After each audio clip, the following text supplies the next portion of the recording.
ladies and gentlemen, boys and girls, and people of all ages, allow me to introduce you to the internet's #1 Star Trek podcast, M-Class Podcast. Oh, now I'm gonna have to edit like some fanfare below this. I'll do it for you. Seamless. So good. No one will ever know good. that was me. No, it sounds like stock music. I made all the stock music, so. Oh, good. Well, that makes sense, I guess. Well, I'm Josh. We haven't introduced ourselves yet, but yeah, I'm Jeff. So, I'm Josh. It's out of alphabetical order. Somebody listening to this is probably really mad by now. Yeah, they require a routine. I noticed that's a thing. It does happen sometimes. They get upset. They're like children with OCD. Fuck you, listeners. Give us your money. You didn't do it the way. On M-Class Podcast, we sit down with a piece of Star Trek media, usually in some sort of a collection, and we discuss it and make pee-pee jokes the whole time. We talk about peeners, wieners, vaginers. All the eners you could ever want. In-betweeners. Yeah, we love them all. We love all the eners in the world. All of them. Doesn't matter. Nothing is off limits. This episode is the third part of the YaBoyHarker's Doppelgangers collection. Yeah. And it's a TNG episode called Second Chances, which is the introduction of the infamous Tom Riker. Does anybody like Tom Riker? I mean, oh man, this episode's super. I mean, we'll get into it. Yeah, but like, it's a weird I almost watched the second one, the DS9 one. I almost watched that one. The DS9 one is even fucking weirder. The DS9 one is stupid. In the context of this character that's introduced in this episode, it would be like if you're introduced...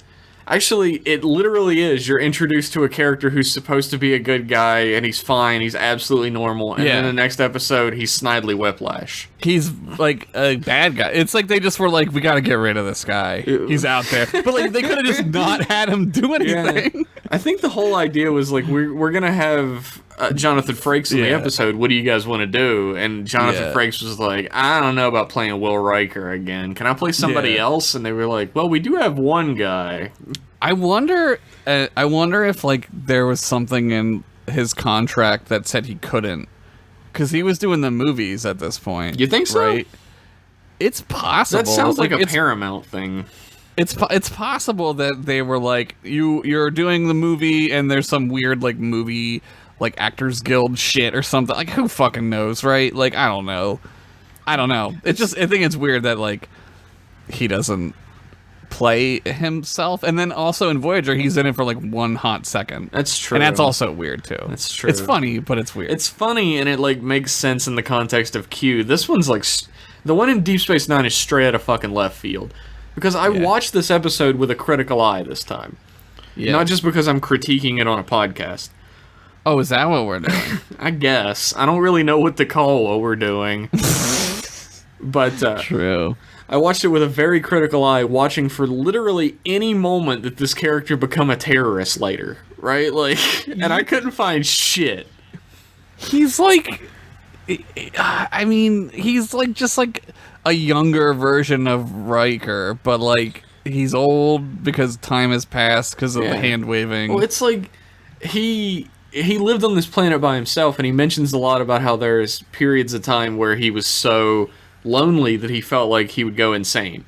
But he obviously did not go insane. They could have used that perfectly to set up the fact that he's going to be a crazy man later, a crazy terrorist man. Spoilers, I guess, if you haven't seen that Deep Space Nine. But well, we'll get to it next week. Who fucking cares? If you're listening to this like later, like you can just skip ahead to the next one, I guess, because that's what we're talking about. That one, really. Yeah. But, like, well, it's the one that's crazier. This one's just like this uncomfortable. Like, this whole episode is uncomfortable. Yeah, it made me think. It really made me think about like what I would do. Yeah, that's sort of what this episode is set up to do, is make you examine, like, how would you get along with yourself? Oh, it would be horrible. And I wouldn't. The answer is poorly, because all you're ever going to see is the negative traits that you don't notice in yourself. I already see those, and like I already don't like myself. I kiss myself on the mouth in the mirror every day. So God damn, you lucky bastard. if I saw a transporter, Jeff, we would just immediately disrobe and go at it, I think. Why didn't they just do that? I mean, it's basically like you're just masturbating. There's a lot of sexual tension between Will and Tom Riker. It's so fucking screwed up. Like, Riker gets some fucked up shit done to him in this series. Yeah. Like, he gets accused of, like, rape and murder that one episode when, like, he gets, like, set up, right? And they blow the station up. He deals with some hard fucking consequences for not doing anything wrong throughout this whole series. He gets fucking rolled on in this series. Then he gets a twin. Ugh. Tom Riker sucks. That's the thing is, like, this episode set up Tom Riker to just be younger Riker, but he is, like, a dickhead. Like, he constantly just ignores orders and does whatever he wants to do. Yeah, he's sort of just a prick. Like, he just sort of sucks. And it does remind you of, like, a season 1 Riker where he was very cocky and foolhardy. But he wasn't smiley and charming about it in this one. In this one, he just sort of is like, whatever, dickwad. I do what I want, Dad. Yeah. You're not my dad, other me. You're not my dad, Riker. Fucking... I don't know, man. This episode's teleplay was by Renee Echevarria. I think it's Echevarria, who was a writer, producer, and story editor on TNG and Deep Space Nine. He did Dark Angel and Castle. Ooh. And he created the 4400. I've never watched that. That was a show about alien abduction, and like 4,400 people get returned. At once. They're doing that with like a fucking airplane thing now, where like the airplane people disappear for like 15 years. No, they like an airplane. The Langoliers? Sure, it's the Langoliers starring Balki Bartokomous is what they're doing now. Wait, so it's like an airliner gets abducted and it just disappears is the thing. Like everybody gets on board the airliner and they go fly, and then there's a lightning storm or something, and then they land, and it's like 5 years later. There's a great movie about time travel with F-14s in it called The Final Countdown. I could imagine what's on the soundtrack to that movie. I don't think it is, actually. What the fuck? I think that's the name of the movie. But they go back in time to like right before Pearl Harbor. And the entire aircraft carrier, like a 80s ass aircraft carrier with like F-14s and shit, gets like sent back before Pearl Harbor, and they're like, we're gonna stop the Japanese, right? And then they're like, we're gonna do it, and then like history like is like a circle, so they can't do it. Like the storm takes them back or whatever. Okay. This isn't smart like that. It's just a whole bunch of interpersonal conflict. Like, you got remarried? I've only been gone 5 years. Whose son is this? It's all that shit. Renee Echevarria did not make the show or the movie we just talked about. He made the 4400, which is similar to the two things we just said. Yeah, he also was a producer on Medium, Castle, and Teen Wolf, the new Teen Wolf, which I've not seen. Oh man, so I was looking for Teen Wolf gifs. You know how I like to like keep up on my shitty gift game. You know? Of course, you're the master. I'm like the famous for my shitty gifs and my shit posting gifs. And I was like trying to find Teen Wolf because like I like to send Teen Wolf gifts every now and then when he's surfing on the truck, you know, it's funny. Oh, of course, yeah. And I got a bunch of new Teen Wolf shit, and I was like, oh, I guess there's a new Teen Wolf. I didn't even know. I actually found out about new Teen Wolf because I had the urge to watch Teen Wolf. It just hit me. I was like, hey, what about that movie with the basketball werewolf? Let's watch his dad is also a werewolf. And son, we need to talk. We need to have a talk about your basketball werewolf powers. But as it turns out, there's a new one? Does he play basketball? I don't know. I think it's a drama. I bet it's terrible. I bet I would love it because it's probably like Riverdale-esque. It's probably very Riverdale-esque. If it is, I would watch the shit out of it. I don't know anything about it. It looks like a straight drama, which is fucking buck wild to me that they That's would gotta be reboot great. Teen Wolf as a straight drama. They're really reaching. They're really trying. They're trying so hard. What do we got in the barrel, Johnny? We got the rights to Teen Wolf. This episode was the story itself was written by a man named Michael Medlock, and I will read to you the entirety of his memory alpha. Okay. Michael Medlock wrote the story for Star Trek The Next Generation 6th season episode Second Chances. Oh my god, that's amazing. That's it. So I had to look this motherfucker up on IMDb. Yeah. And I feel like his writing credits, of which there are 9, shed a lot of light on why this episode is so strange compared to other Star Trek episodes of the season. Okay. He was the writer for a number of episodes for Buzz Lightyear of Star Command. Like that cartoon or whatever? Yes. Okay. Hercules, The Legendary Journey. I knew you were going to say that. For some reason, I was going to say, did you do Hercules? It just feels like that. I don't know why. Action Man, the cartoon. Where on Earth is Carmen Sandiego, the cartoon. Okay. Swamp Thing, the TV series. Oh, that was a good one. And the Cops cartoon. That cartoon rules, by the way. That cartoon the toys does are rule. shit. He also wrote the episode of Roswell Conspiracies, Aliens, Myths, and Legends about the Oh, we have that in Chupacabra. common. Oh, whoops. I'm not supposed to talk about that. You wrote the Roswell Conspiracies? No. Did you co-write the one about the Chupacabra? No. No, me and Mike did a thing, and we were writing a thing for the History Channel about Roswell. You probably shouldn't have said that on this podcast. Sued. It's fine. It doesn't matter. No, nobody will ever know. But just think about that. Think about think about the sentence I just said. Yeah, That's it's a who's wild writing for the sentence. History Channel. Yeah. Jesus Christ. Anyway, I think it's important to point out that 90% of his writing credits ever, of which there are 9, were children's cartoon series. Yeah, I mean, this episode's not that bad. It's not a bad episode is the thing. It's just Right. there's something very, and I'll say it now that I know he wrote a bunch of cartoons. There's something very cartoon about it. Like, Yeah. the way it's handled and everything is like the two sides don't have like an intellectual conversation about their differences. They just kind of butt heads a bunch. Yeah, they just sort of are against each other for no reason. You're just sort of like, what's going on? like right? this episode isn't bad. I'll put that up front. Yeah.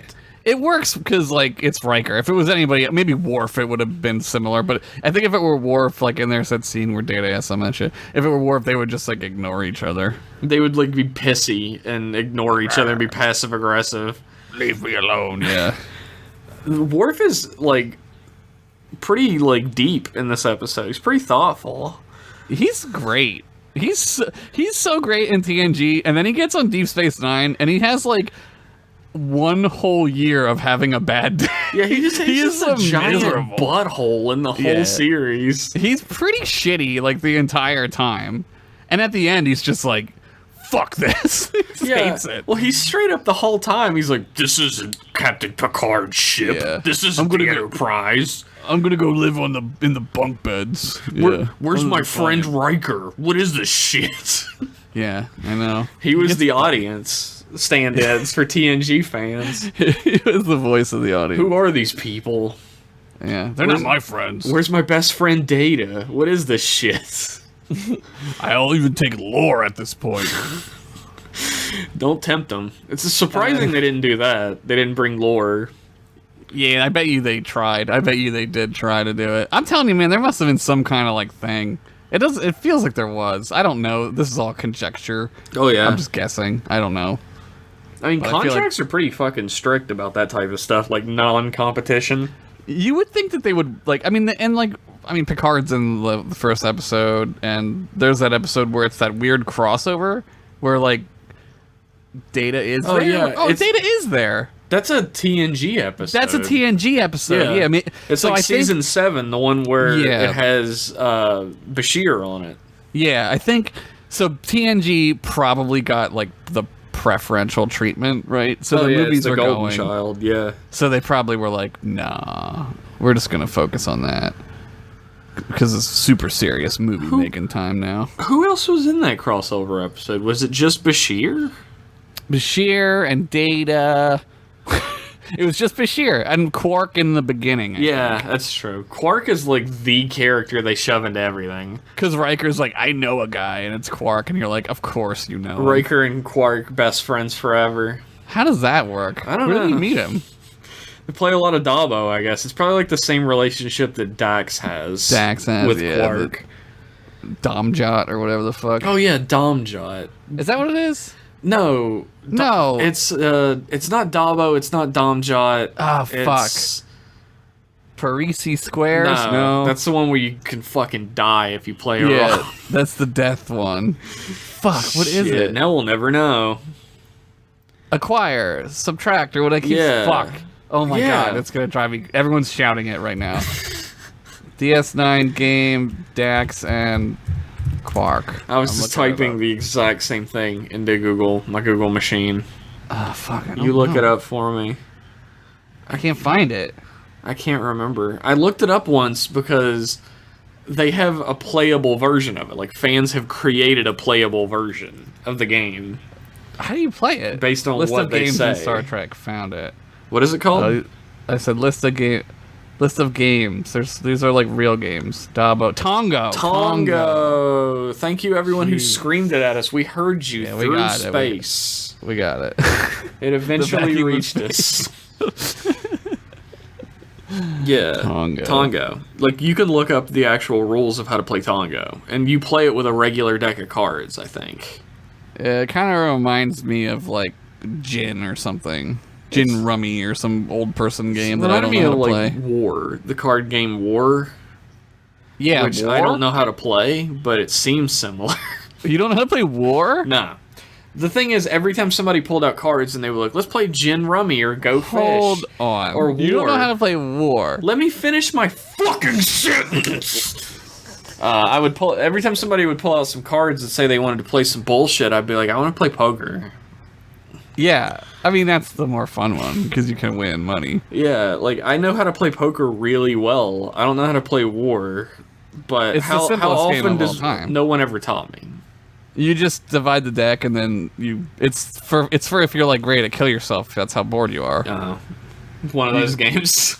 You divide the deck and then you just pull a card and whoever has the higher card wins both cards. Well, now I know how to play War.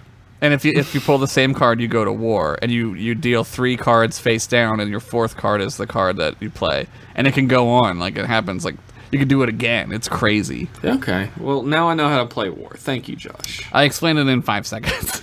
Like anytime somebody was like, "Do you want to play War?" I'd be like, "No, I want to play poker, or I want to play Texas Hold'em." You're just like the Texas Hold'em champion. I actually am not great at Texas Hold'em, but like 5-card draw, like poker, like I'm. It's easier. Texas Hold'em is like way harder. Texas Hold'em is all about psyching out your opponents. And it's about like knowing the math of the deck too. Yeah, I don't know the math of the regular math. I don't need to know the math of the deck. I don't even know how to divide. I don't know how to subtract. I know how to plus. The other day I was like, okay. I was like, I need to divide 100 by 4. What is that? And I like couldn't do it. I was like, oh my god. And I thought, and I was like, oh my god, you fucking idiot. So now you know that the other day I didn't know that 25 times 4 was 100. Dude, sometimes I will just completely forget words, and I get so frustrated that I'll just insert another word that has no fucking meaning that's anywhere near the original word. I do it all the time. I remember one time I forgot how to spell of. And I was like, there's got to be a V in there. Yeah, it's got a V, right? Of UV. Of. I think this is right about when I was doing like 6 hours of homework tonight, so I was probably a little like fried mentally. I remember one time I was writing up my like dissertation on my portfolio for my final review at Marshall, and I had been working on it for ages because everything I wrote sounded dumb as fuck, and I wanted mine to be the one that didn't sound dumb as fuck. Yeah, that's the goal, right? You don't want it to sound dumb. And it has to, like, explain every piece in your portfolio. So every time I would get to a point where it all sounded really stupid, I would have to start fixing things. And I did this for ever. I have no idea how long I was doing it. And I was, like, suddenly on a roll. Suddenly I was on a fucking roll. Like, I'm writing. Yeah, man. It's all coming out. It's fucking amazing. And then I woke up. And I had fallen asleep at the desk. And I dreamed that I finished it. And I was nowhere near finished when I woke up. That's horrible. And I threw it all off my desk and went to bed. That's a nightmare. That's a living nightmare.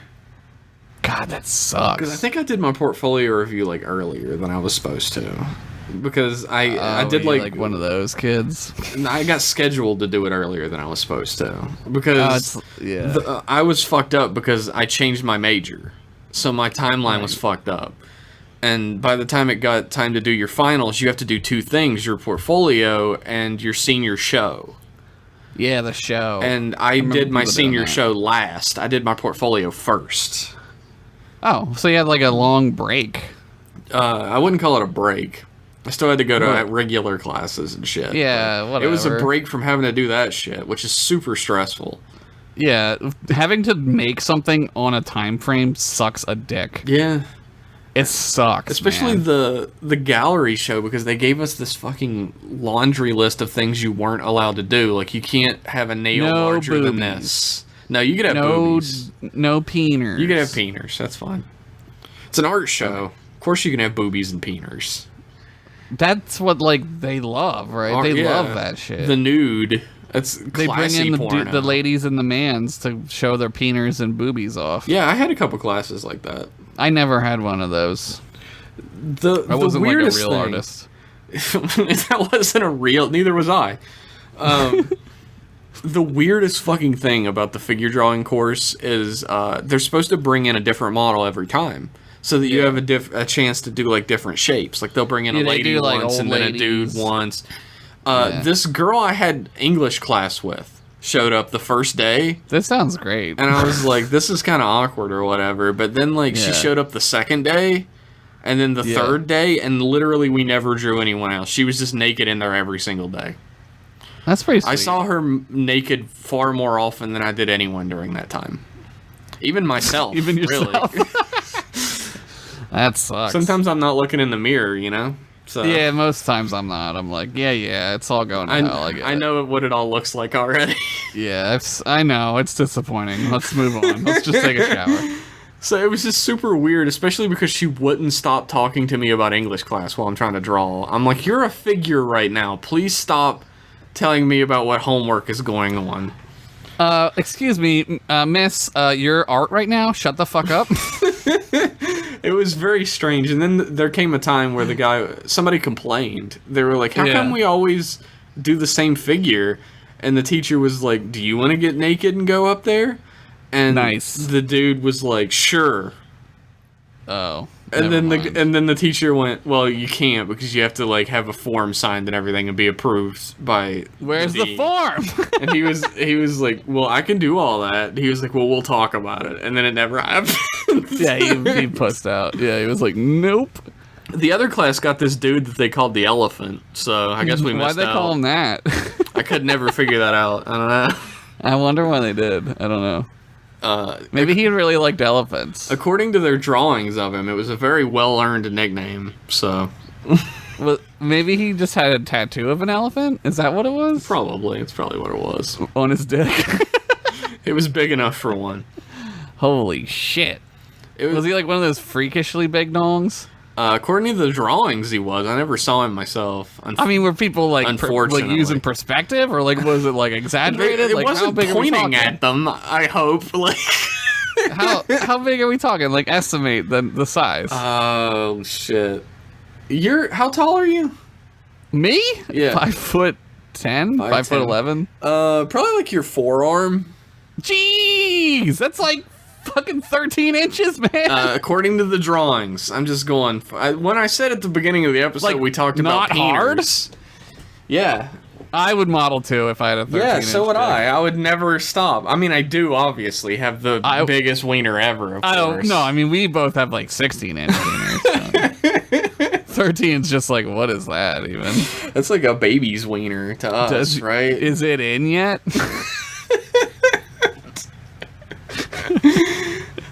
On that note, since we've discussed the beginning of this episode in Star Trek so heavily, I think we're going to take a break, and we'll be right back after these messages. After the messages, we'll be right back. Suddenly, the sky is a little clearer. The water is a little bluer. The road's a little bumpier. The jumps are harder. The level's deeper. The character's smarter. The sound is hotter. The graphics cooler. The secret's darker. The danger's fiercer. The challenge a whole lot tougher. And suddenly the world's a more exciting place to be. Super Mario World. It comes only as part of the system it was created for. The Super Nintendo Entertainment System. Other games sold separately. Now you're playing with power. Super power.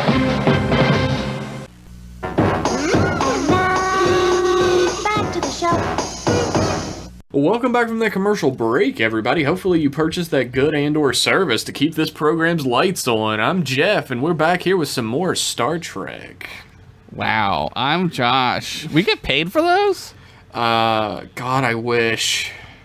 Hey, we should get paid. I'll do like a fucking, what's that, razors and stuff? Yeah, MeUndies. I'll fucking do whatever. Yeah, hit me fuck up. that. Dude, I would literally, if Blue Apron wanted to sponsor this podcast, I would mention Blue Apron every 5 seconds. I don't even give a fuck. Like, I love Blue Apron, so... I'm ready. Let's do it. Get on it. Let's do it. HelloFresh, if you want to fucking undercut Blue Apron sucks my dick. I love HelloFresh. See, look at how versatile we are. Whatever you guys want. I actually like them both, but I wouldn't say that if one of them was paying me money.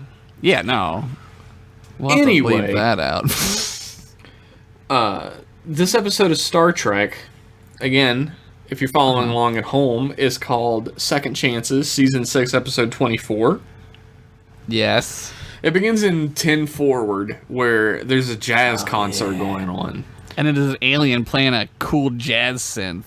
Like, jazz still exists in the far-flung future of TNG. And people are still bored of it. People are grooving here. It's made a comeback. People are real into this shit now. I'm like, here's the thing about jazz. It's great or whatever, and I was in jazz band in, like, middle school. Sure. And that was fun. But I don't think I could go to, like, a bar and, like, listen to jazz. I would. I don't think I would could. go to a bar while jazz played and get fucking tore up from the floor up. I wouldn't even care. It'd be amazing. I mean, I would go if Riker was playing the trombone. Yeah, everybody talks about how mediocre he is at the trombone, but he fucking kills this first song. He's really good. Yeah, I feel like trombone is sort of like a niche. It's like a niche instrument, man. You know, like he's like, who's really good at the trombone? I don't know. He's like starring in this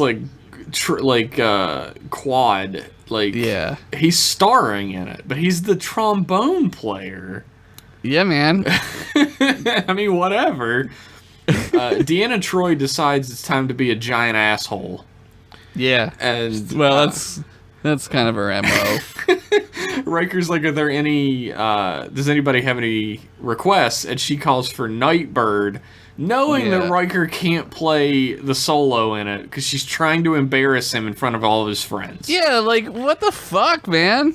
Even, like, in this moment in any other type of episode, like, Troy tells Crusher this, and Crusher would go, hee hee, you know, it's like, ha ha ha, you're gonna get him. She does not do that. Even she, in this episode, knows that Troy is being kind of an asshole.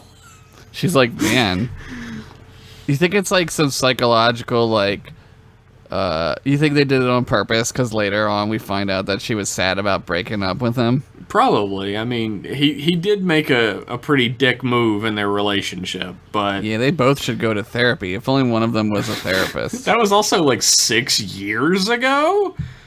Or, like, it's actually 8 years ago. Get over it! Fucking... Come on! A lot of our listeners weren't even alive that long ago. Yeah, I know. But he's like about to start playing it. He's really like hamming it up about how hard it's gonna be. He's like, Yeah, he like it's like oh man, like he's real nervous. He's like pulling at his collar. Ooh, I don't know how we're gonna pull this one off. But then Data calls him to the bridge, and he says a voice clip that I'm sure I'm gonna make use of someday, where he walks up to her, smiles, and says, "Saved by the Bell." Yeah, and then you should walks play away. like the Saved by the Bell theme should play. Woke up in the morning and I thought that's the It song. sounds like a Spibsy video to me. Get on that, Spibsy. Yeah, Spibsy would do that. Riker heads up to the bridge in his, I don't even know, like pure silk kimono outfit. Oh he's man, wearing. it's like a future like jazz fuck outfit that he wears. It really is. Like you go straight from the jazz concert to the bathroom in that bad boy. Yeah, The bedroom, I mean, unless you're taking a sexy shower. Sorry, everybody. I thought you meant bathroom like to get blown in the bathroom. Oh, you Or to you do go to the blow. bathroom to purchase a condom from the future condom. Ah, yes, the condom machine. The trusted condom machine. Yeah, it never turns these out poorly probably for will be. anybody. These will be fine. Data says that the transport window to get down to the planet below, which I don't remember the name of. Do you? It was Nirvala 4. Nirvala 4. Nirvana, like Nirvana 4. 4. Yeah. The one they didn't make. They only made it. Well, no, that depends on. Yeah, they made 4 albums. They did make 4. Okay. Bleach, Insecticide, The Naked One, Nevermind, and In Utero. Oh, okay. And I'm not counting the live album From the Muddy Banks of the Wishkah. Josh, are you a big Nirvana fan? I was That when sounds we were about young. right.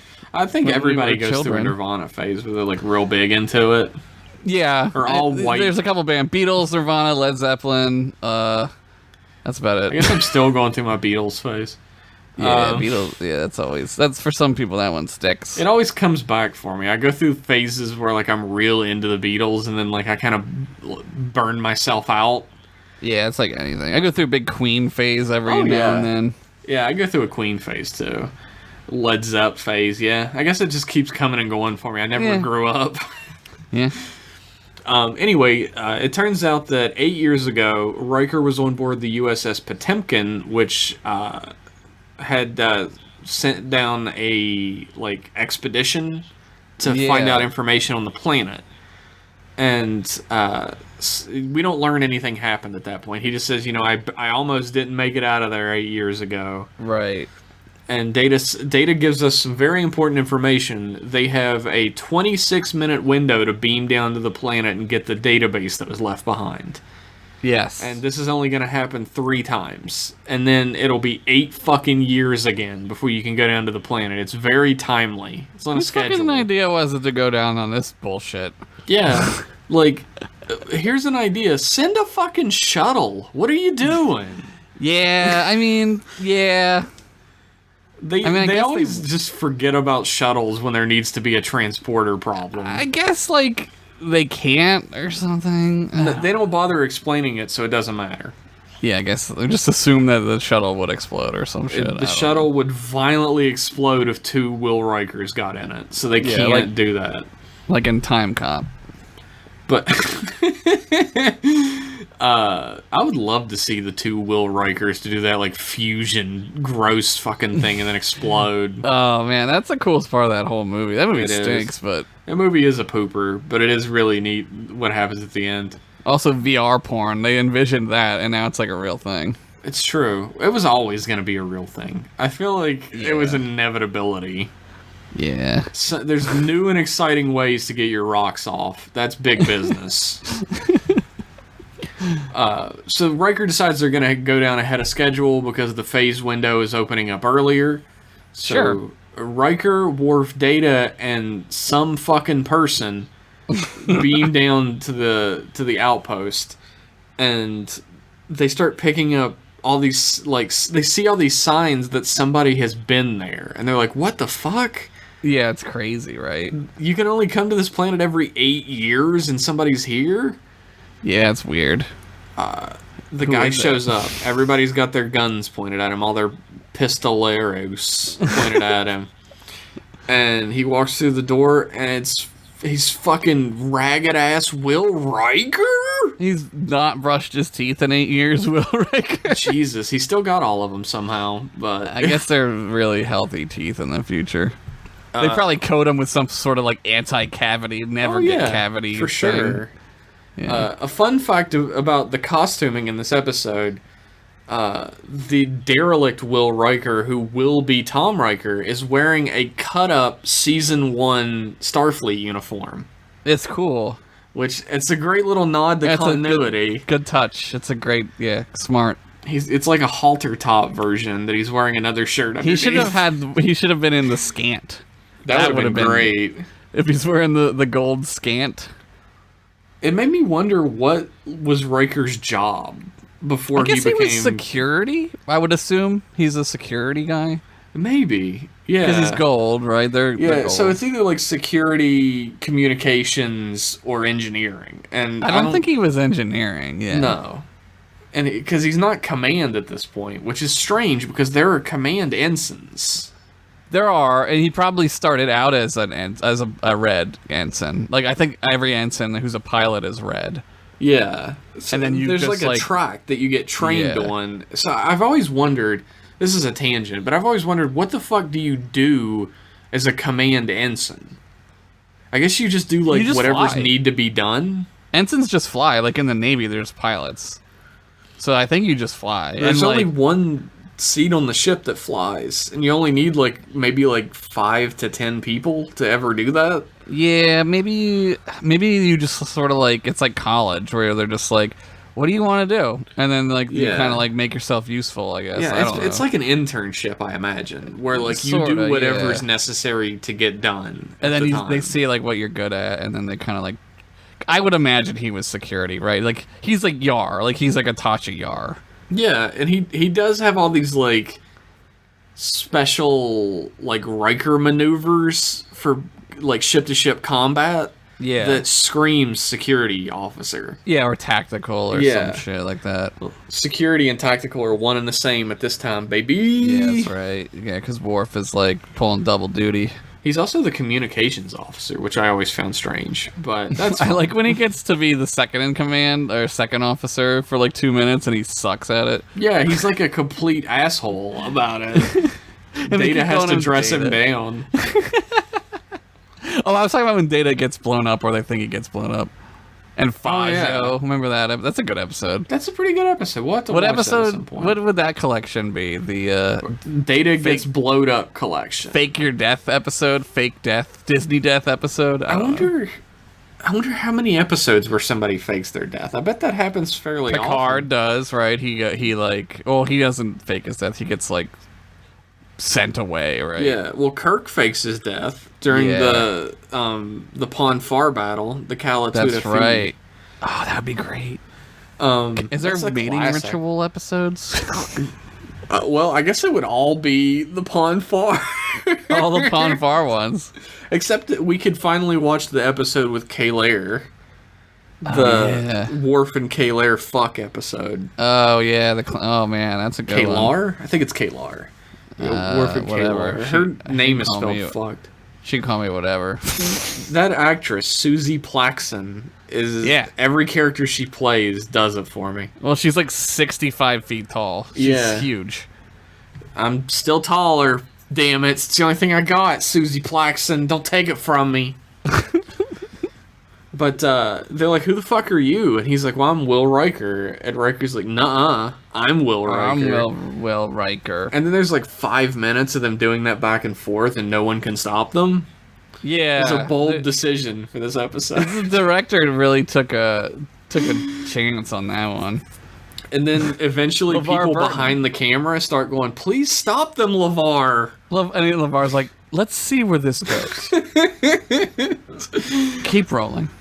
Keep rolling on one Riker yelling at nobody. We'll edit this later to fix this. The lunch bell rings. Don't move, everybody.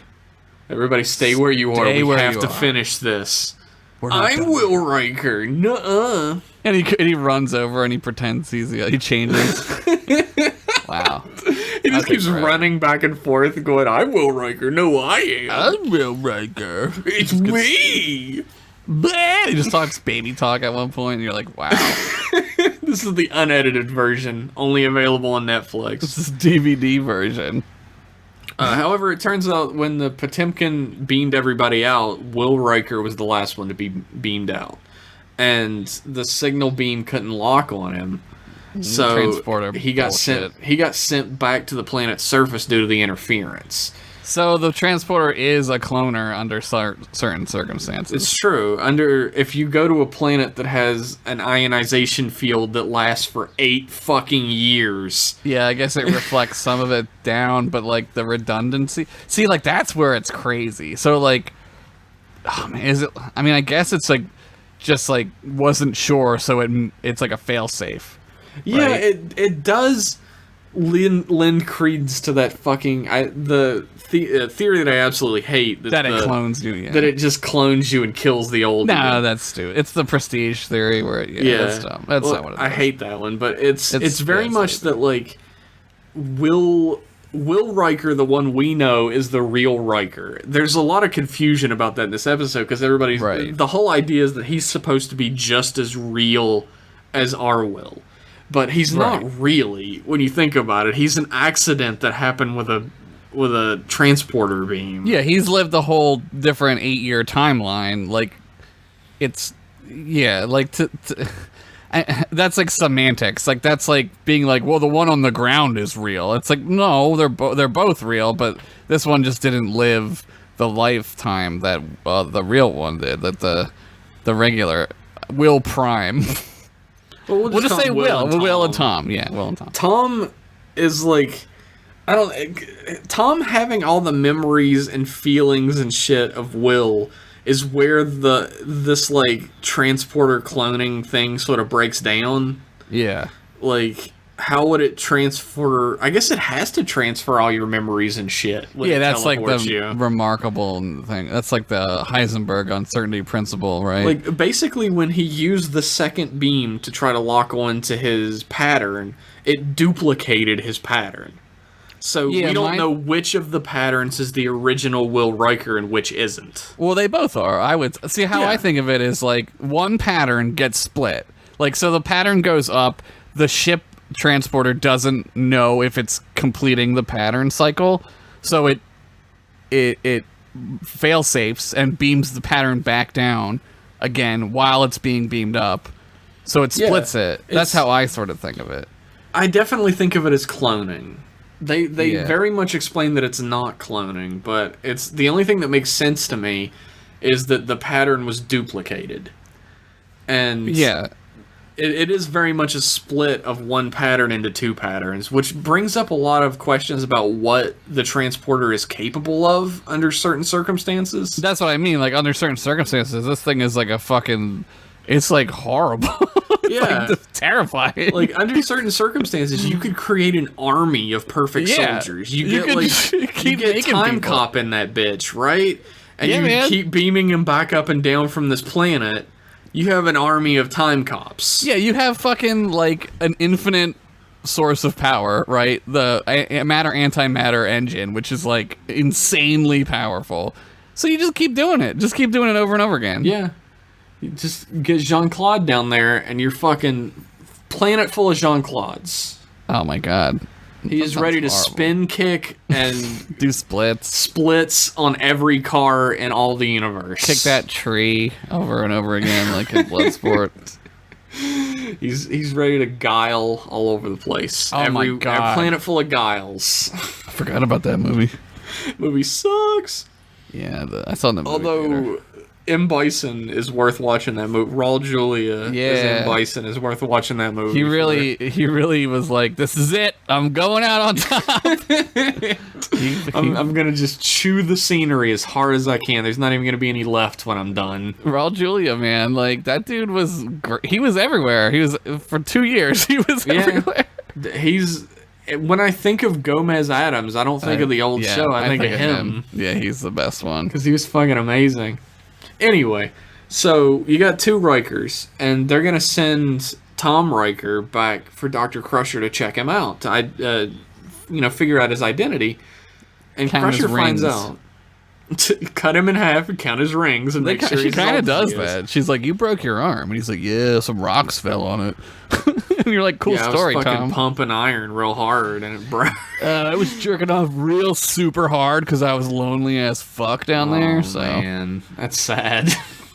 In sickbay, Crusher is doing all of her tests. She figures out that, like, on a genetic level, on a cellular level, he is completely indistinguishable from Will Riker. That's they are terrifying. the same being.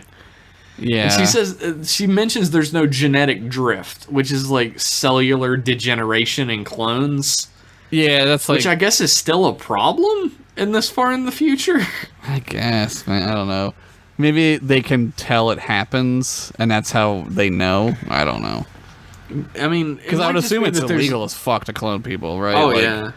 I can't imagine clone genetic drift is like such a minuscule thing at this point that like I don't even think like we have that. I'm pretty sure like we could just clone things that were like pretty good, you right? can clone animals. Yeah, they there clone are laws Dolly. against cloning humans. Yeah, some people have those rules. I'm not sure that like China does. No, there are definitely places on Earth you could clone Yeah. a you if you really wanted to. Yeah, China's like whatever. Fuck it. You got the coin because she has wares. Do you want clone? She's like, the brain patterns are almost identical as well, and those can't be cloned. They're determined by experience. Okay, there we go. They even share the same childhood memories and experience, Ugh, which sucks. is fucking crazy. And Tom Riker's like, I am Will Riker, and they're all like, yeah, whatever, evil clone. I've seen this before. I've got the hollow vids of what happened to Kirk. I know what's going on Yeah. here. Are you a Burke, Tom? But there's a moment where the first time I remember watching this episode, I remember getting really freaked out at this moment because I was really young. Yeah. But he says, I don't know who or what beamed back to the Potemkin that day, but it wasn't Will Riker. It's already like we're off to a bad start, right? And, like when I watched that the first time, I was like, oh my god, is Will Riker a space monster the whole time? You get the feeling like toward the end of the episode, like that some shit might be going down. You're like, this dude's gonna fucking murder this. He's gonna murder Will, right? Yeah, they do seem like they're getting to the point where they're gonna fist fight towards the end of the episode. At least fist fight, yeah. Like on any other show, there would have been this moment where Tom Riker is about to fall into the hole and Will Riker hesitates to save him. and then he does, and then And then he they're does, like, but oh. instead he just goes ahead and does it because he's a good guy. The Harry Potter 4 when he like thinks about saving what's his name? Draco? No, the Snape? Robert Pattinson, Cedric. Cedric, yeah, Cecil. He's like, "Help me, Harry!" And then like he like kind of hesitates, and then he like does the whatever reducto, and it gets Yeah. those vines off of him. Too bad Cedric gets fucking killed. Take my body back, Harry. The fucking, the wildest thing is, like, I think that's one of, if not the only Hufflepuff in all of the movies. There's He one just in gets murdered. there's one in the first one, Susan something. She's like some just nobody. I feel bad for Hufflepuffs, because it really was, like, you can tell, Yeah. like, J.K. Rowling was like, oh, I got these 3 cool houses, but I need a 4th one to balance it. Yeah, you get like the mages, which are Ravenwood. What is it? Ravenclaw, like the smart Ravenclaw? people. Yeah, they're like the- studious folk. Yeah, I always thought of them as being the more like book learned wizards, right? Yeah. And then the warrior wizards, like the virtuous knight wizards, is You got your Gryffindor. Gryffindor, which I am. Dark wizards is Slytherin. Do you And know which of those Hufflepuff. houses you are? Like which one? I don't know. I don't know. What do you think I would be? Because I got, like, there's a test you can take, like the Pottermore Yeah, I did. test. I did the Pottermore. I was Gryffindor when I did. Yeah, I was Pottermore. Gryffindor. I would put you in Gryffindor. Oh, that's good. I'm more of a what's his name? His godfather. Like I probably shouldn't be in Like Gryffindor. James Potter? No, Or no, the Sirius Black. Sirius Black. Yeah. yeah, Sirius more- Black was a Gryffindor. Yeah, he was. You have to be like a fucking monster to be a Slytherin. Yeah, you're like a straight up prick fuck. I feel bad because there are a lot of people who get Slytherin because Slytherin is supposed to be people who are like super motivated. Like that's what Slytherin is. Yeah, like selfish pricks. Well, sometimes, but like it's people who are driven to succeed. That's what Slytherin's supposed to be. In practice, it's mostly just a bunch of wizard racists. Yeah, they're just wizard supremacists is what they are. That's all it is. And I don't feel J.K. bad for Rowling them. all the time is like, all the Slytherin aren't bad people. Like, you guys are judging them based on a few bad ones, but all the bad ones are Slytherin. Right. There's fine people on both houses, right? The only bad guy who isn't a Slytherin is a Gryffindor, and he's the rat guy who's just a big bitch, and he just does whatever bad guys tell him to do. Yeah, but he sucks. He stinks. It's true. Anyway, this is the Harry Potter cast. Now you know. If you haven't ever seen them, now you know all about them. You know all the houses. Gryffindor! 10 points to Gryffindor! I wore the Sorting Hat the medieval times one time. They didn't like that, did they? No, they didn't think it was funny. I thought it was funny. Dude, I want a replica of the Sword of Gryffindor. It's real little, though. Yeah, it's real little. When Harry has it, it looks like a little fucking, like, box cutter. Is it like the Lionel's sword? Does it grow? Does it change shape? It apparently grows depending on who's holding it. Because in the yeah. last movie, fucking... It's bigger. Neville has it, and it's like a regular size long sword. Looks like a sword, yeah. And he cuts the snake's fucking head off with it because it's awesome. He's the one, right? Because it's like the thing is like it could be him or Harry, but it's actually both of them. Yeah. It's both of them. That's Neville's the true hero at the end of the day, and he's the only one who grew up to be attractive besides Hermione. What about Ginny? I haven't seen her as an adult. I don't know. Yeah, I don't know. She's redheaded, so she's probably fine.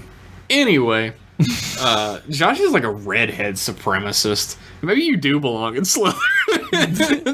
I don't want to like get rid of the other hair colors. I think they're fine. I just like redheads. There's a difference. I feel like there's a fine line that you're on the good side of.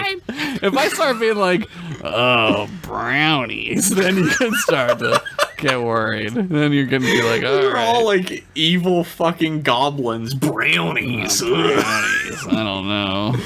Anyway, Tom Riker is not a clone. He's not like a transporter clone or a evil monster clone. He has all the same rights and thoughts and feelings as Will Riker. So of course they hate each other's guts. Yeah, it's very. I mean, I like wrote a bunch of notes. Like, it's obviously like this is like your worst nightmare, right? Like, if you would meet yourself, it's like you like you said earlier, Jeff. Like you'd only see the worst parts of you, and you hate yourself. And think of it this way: people who like themselves, if you exist, if you're listening to this podcast, if you like yourself, how do you feel about yourself 8 years ago? Right, exactly. That's a great way to think about it. Think of all the stupid shit you put on Facebook 8 years ago, and that's the person you'd have to meet. Like, you're face to face with what you've tried to grow from and become better than. It sucks. It's staring you right in the face, and you know... And it's hitting on your ex-girlfriend. Like, hard. No matter how much you've grown as a person, you know all that shitty part of you is still in there, and there's no way to get rid of it. Like, it's always gonna be there. Right. And now you're confronted with that shit. You're forced to look at it again. Ugh. That would suck, dude. It would be the worst. I would fucking hate myself. And Will hates Will. It's true. Yeah. But they basically figure out what we've already explained, that the transporter chief used 2 containment beams which duplicated or split the pattern, Will Riker's pattern. So it maintained integrity because of the weird distortion field around the planet. So you got 2 Will Rikers. And shit is fucked because how are you going to have 2 Will Rikers? What are we going to do? They basically just are like, do you want a job? Yeah, I guess you're still in Starfleet. Yeah, you're still like enlisted, right? You're in it still. You don't get like a. I don't know. Like I feel like if it wasn't Starfleet though, they would be like, yeah, why don't you take some time off? You know? Oh yeah. I mean, they give him the option, which is like it shouldn't be in his shouldn't even give him hands. the Yeah, they should just be like, you can't. But they pretty much hand wave it away, and they're like, it's like your twin. You have a twin. It's more like that, yeah. Because they've had different life experiences over the last 8 years. Yeah. Tom Riker's has apparently not been as traumatizing as it sounds, because he's all right. He's not insane. Yeah, he's dealt with it pretty well. Yeah, I don't know how is the thing. Like, I like being alone as much as any introvert who spends all their time alone. Yeah, not on that planet. That would suck. Yeah, though. but not with nothing to do. What did he even do all that time? There's probably computers. He probably watched, like, fucking Step by Step, Family Matters. Perfect Strangers. I mean, he probably did, but he probably watched them, like, binged them, like, the first night he was there. It's true. You run out of ABC Friday shows Really fast. On Nelvar 4. But Will Riker, who's really trying to change the subject, you could tell he's very uncomfortable about all of this, points out that they still have to get the database from Nelvana 6 or whatever. It's important still. And later the captain's like, I think it's worthwhile to go do this. And which is like really weird because it's like... Yeah, it's worthwhile to put everyone's lives in danger for some data from a planet. Does this have to do with the Prometheus and the cloaking and shit? Is that what that has to do with? I don't think that's brought up because this is the Potemkin. It's like a different ship. Oh, it's not the... Yeah. I always got the feeling like this had something to do with that. Like that. I mean, it might have. That might be why the information was so important. Yeah, like I feel like that's why, right? And maybe that's just my like fan canon. It's your fanon. My fanon getting in the way because it's super important. But like, who cares about this fucking planet? Like, this planet's stupid. You can only go to it every 8 years. Yeah, what a shitty planet. What are you even gonna use it for? But like, I think it might have something to do with like the field is like how they use. To make, because they make the cloaking device that goes in the things, right? That like phase cloak, right? I think it has something to do with. I think it has something to do with the atmosphere of this place. That's full on fanon, but I agree with it. Yeah, that's my fanon. That's bullshit, but I believe it. Well, it is 2019, Jeff.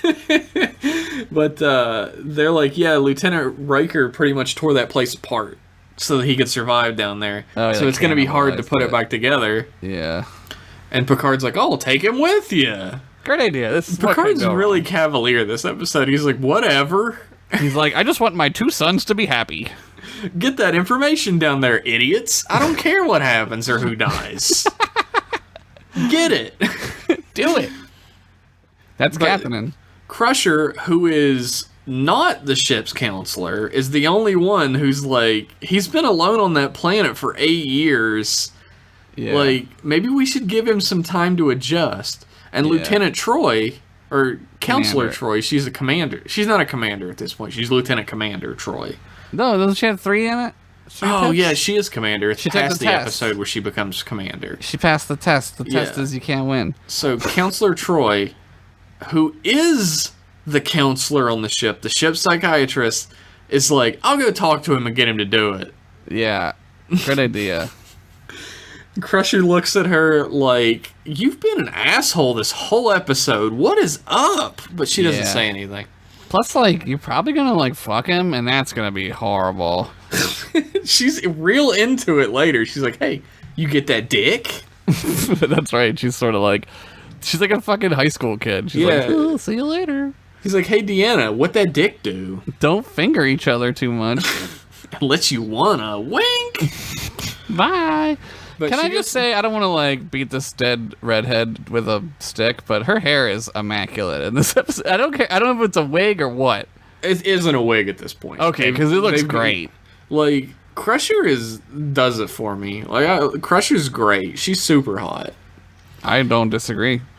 Tom Riker goes to see Troy, or Troy goes to see her.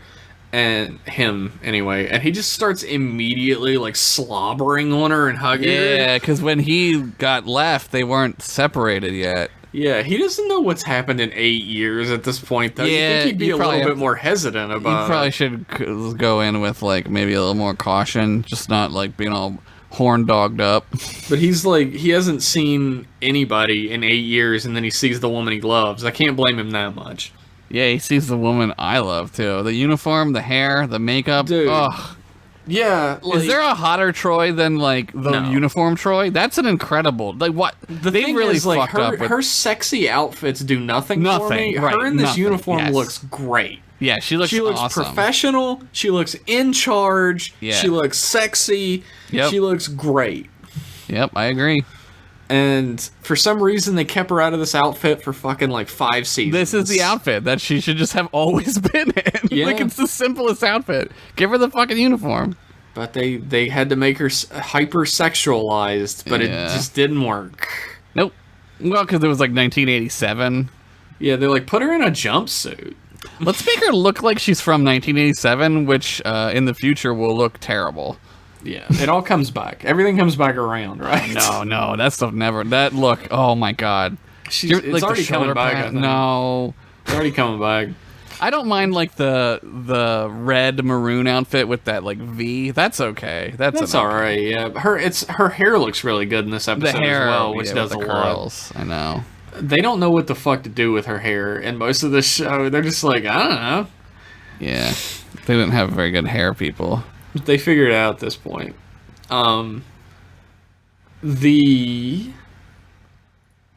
Immediately she's like, oh, we need to fucking talk, dude. It's been Yeah. 8 years. And Yeah. she tells the whole story about how her and Will Riker were supposed to meet, and he didn't show up because he got promoted. Yeah. And Tom is really pissed off that he got promoted because in Tom's mind, he doesn't say it. But the acting makes it 100% obvious that Tom is like, he got promoted because of my work. I'm the one who got Right. everyone off the Potemkin, and yet he's promoted. Right, he got the better hand, and that comes up Oh, yeah, later. he does bring that up later. Yeah. But, yeah, the meeting didn't happen on Ryza. They didn't fuck Mary. You gotta have sex while being married on Ryza. Is that how it works? It's the law. Are you sure? You have to have sex when you get divorced on Ryza as well. Yeah, everything is sex. Everything. Oh, breakfast? Sex. You have to have sex. Pay your bill for the hotel. Sex. Troy pretty much says that, like, they worked together for 6 years and nothing ever went back to the way it was. They're done. Which is not true, of course. We know they get married in the movies, but Yeah. a lot of people say that was out of nowhere. And there are people who were, like, real on board with, like, the Worf Troy thing, which came out of fucking nowhere. I think it's fine that Riker and her. That's Yeah. fine. Whatever. I don't care. Like, I think that's fine. their Like, I'm not a relationship, shipper. they're basically just married the whole time anyway. Like, they're Pretty just, much. They're just together. Like, They're just married and fuck other people. Yeah. They're in an open relationship. yeah, it's like whatever. They're just, yeah. They're always talking to each other like married people. Like, they're fucking married. It's I'm not a shipper is the thing. I don't really care. Yeah, I don't care about that. Like, shit I don't either. really get into, like, fictional relationships in the same way a lot of people do, and it's I'm fine not if you do. Yeah, I'm not emotionally invested in most of that stuff. Like, it services the story where it needs to service the story, and that's good. Yeah. But I'm not really pulling for it as hard as I can, you know? Yeah, and Star Trek especially too, it's like super not that important. Yeah, it's very secondary in Star Trek. Also because it's like the thing that we always talk about, like this like crazy sexual revolution happened, so like people don't even really care anymore. yeah, you can do whatever you want. It's Yeah. fine. They're just like whatever, just okay. They're not ruled by that anymore. Tom Riker does a little emotional manipulation in this scene, Yeah, which totally works. Like, Yeah. he's like, when I was alone down on that station, suffering, alone, lonely and alone. When I was without you. alone, I looked up at the lonely sky.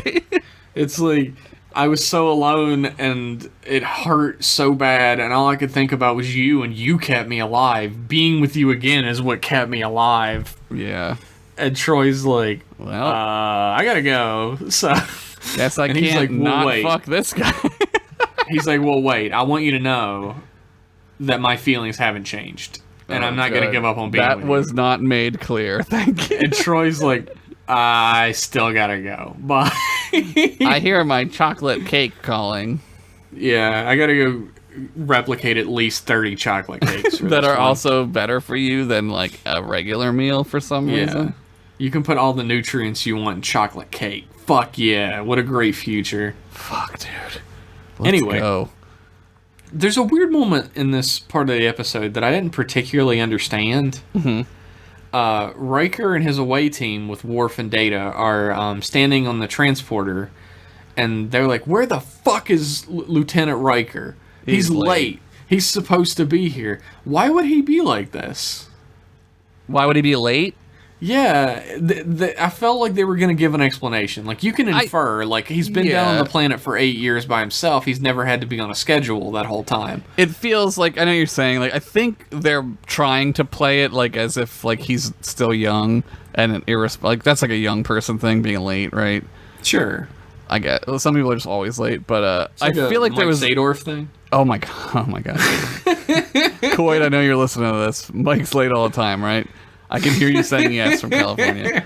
But it feels like there was another scene that was there, and they deleted it or something. It feels weird, but I think it's like the first time his, like, there's any repercussions from his time on the planet and the way he acts, and it's very abrupt, and then it's over very quickly. It's just fit in on a weird. It's like paced weird on the show. Yes, and they don't really like each other when they get down. When they're headed down to the planet, and, like, Will yells at Tom, and he's like, "I'm the dominant Riker.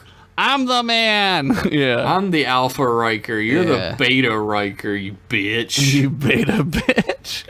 And he slaps him with his dick right across the face. Oh, man. The Tom Riker says, "Thank you, sir. May I have another?" His big 13-incher. That's too big, right, ladies, or wrong? I don't know. I mean, I do Fellas? know. I mean, I do know.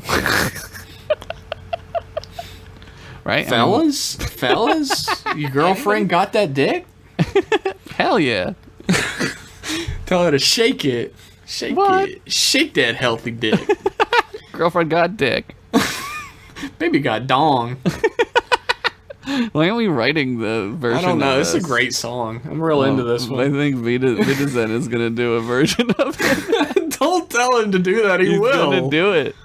It's a good point. We're going to take a break, but you might notice a cool tune by Vitizen during this break. Last time we were just joking around about somebody doing a cover of the Night Court theme, and our joke became reality, so please enjoy Night Court theme, metal version by Vitizen.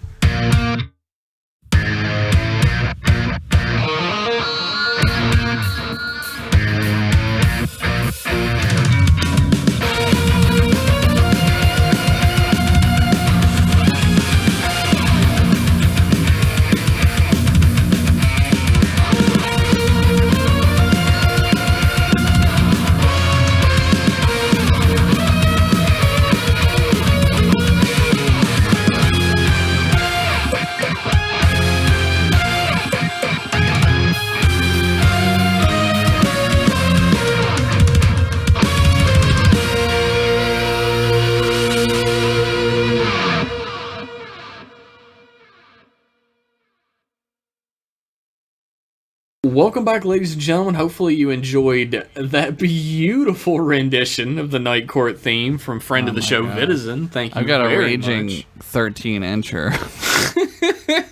I've run out of blood for the rest of my body. I'm fainting now. Goodbye. I hear that I'm really good at sex, but I wasn't awake for any of it, so... What a shitty superpower. Well, welcome back to the show. When we last left our heroes, Riker and Riker, they were beaming down to the leftover, like, I don't even know what the fuck it is, like, research center that left on the planet. Science class. And they yelled at each other, and nobody liked each other, and they went back to the ship. Yeah. Back on the ship, Troy goes to her quarters and to have some nice tea, but she finds a creepy stalker letter. Oh, it's like a what are they called? What is it? What's it called? It's a scavenger. Scavenger hunt. Yeah. Meet me in transporter room 3. She goes there. There's a flower with another message. It's fucking got a riddle in it. And she goes to the main engineering. Nothing says I love you more than like, here's some Rube Goldberg-esque work I have for you. Is Tom Riker the Riddler? Is that what I'm supposed to get from this? This is super Riddler. It's like fucking Die Hard 3.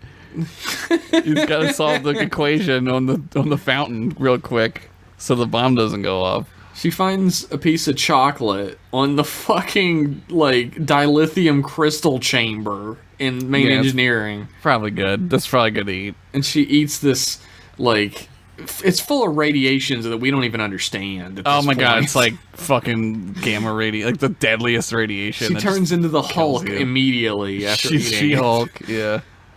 But basically it tells her to go to 10 forward. He could have just left a note that said, meet me in 10 forward with a flower. How big the ship is, man? This would fucking suck. This is like an hour later when she finds this. I would be like, this sucks. You know what would have been even funnier is if it's like instructed her to go back to her room at that point. That would be great. He was just sitting there the whole time. What's up? But she finds like a piece of metal, like a piece of the wall maybe, that has an engraving of a waterfall in it. The last place that she and Riker boned near. Oh yeah, so he drew it on the thing. Yeah, I don't remember that. I think I was used like a phaser beam to do it, which is fucking wild. That seems like a waste. And it's like, can Will Riker do this, or is this something that like Tom learned while he was there? Can you set it to like waterfall and then it just like laser prints the waterfall? Yeah. Now, like it stamps it. He had to etch it. He etched using a phaser, which is crazy. Can you look at it when it's doing? I don't think you can look at that, right? That's like welding. Know. Maybe he had a welder's mask. You'll get welder's eye or whatever. Like etchings are always like really cool, like because it's done with like chemicals. It's like chemical etching. Yeah, like acid. Yeah, you like basically lay out the specific shapes you want, like in little divots with a tool, and it leaves behind a residue that the acid corrodes through. Oh, and it's really cool to watch happen. But he did it with a he did it with a fucking gun, super weapon. But he basically like they have this conversation about how like if I would have been there, I would have gone to Ryza. Yeah, and I thought you maybe had a memorial service for me, but you didn't because you didn't know I was dead. But I thought of you a lot, and I thought maybe you could feel me out there in space. Yeah, because she's empathic. And Troy's like, oh, I was thinking about Will Riker a lot, and I sometimes felt that I could feel him looking at the same star too. And Tom Riker's like, that's me too. Oh, which one was it? She felt one of them. That counts for both of them, right? I guess it doesn't matter at this point, huh? Like, Tom Riker is looking for any in he can get at this point, right? He's horned up, man. It's been 8 damn years. He's been fucking like metal down there. He's like, I've been alone for 8 years. Please, dear God, take me back. I've been waiting for you this whole time. Just go to the holodeck, man. Just fucking go.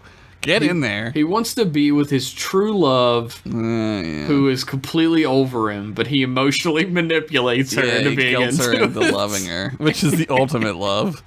Love me.